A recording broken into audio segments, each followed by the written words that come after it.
Salvaguardas de la oralidad. Cartago, entre palabras, investigación y memoria.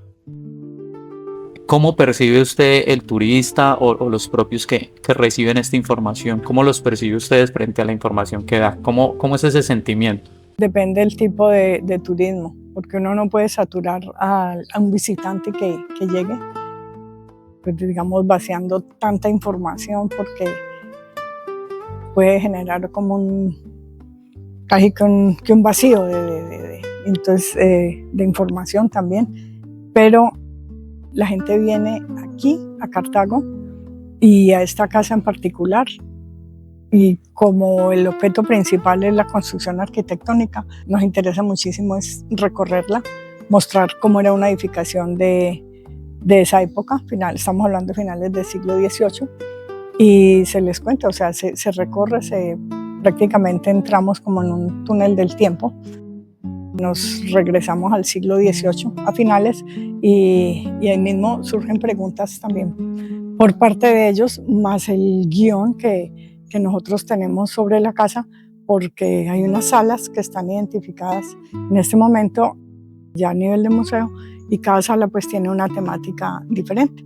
Por ejemplo, la sala de exposiciones temporales, que ahora se llama Leonel Góngora. Entonces, ahí no solo se explica la arquitectura, que para mí es lo más importante y lo que tiene mayor relevancia, sí, mayor relevancia en el sentido de bien de interés cultural de carácter patrimonial por la arquitectura. Entonces, la altura, por ejemplo, uno entra a ese salón y usted inmediatamente siente la desproporción entre lo que es la figura humana, las alturas y lo que es un loft pues, de la casa de 8,5 metros. Entonces, pues desde ahí uno empieza a interrogarse, la historia es de preguntas. Entonces, bueno, estamos en una edificación, desde que entran la gente ya, bueno, y entonces hay que contextualizar por qué esta casa en Cartago. Entonces se empieza a recorrer y se les empieza a contar. Y además, si hay una exposición que les interese, y también es un medidor, depende de la exposición, hay unas que pasan de largo, otros que se detienen, depende del tipo de exposición que se les tenga, que se esté exhibiendo en ese momento. Dentro del recorrido, la sala de los antiguos habitantes de la casa.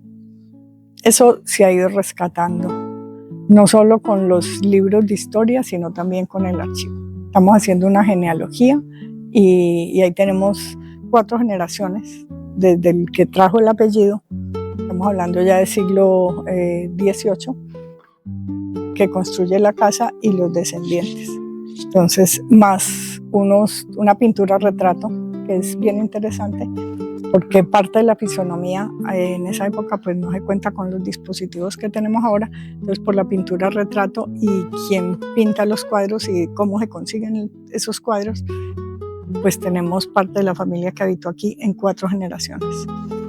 Más otra información que ya puerta cerrada estamos tratando de ir articulando con todo lo que es la historia de la vida cotidiana, que ha cogido tanta fuerza y que es de tanto interés en este momento, pues por aquello de la historia social, la historia de las mentalidades, y esos referentes un poquito los podemos tomar por la misma información que en su momento, digamos, es un testimonio, un documento de carácter oficial.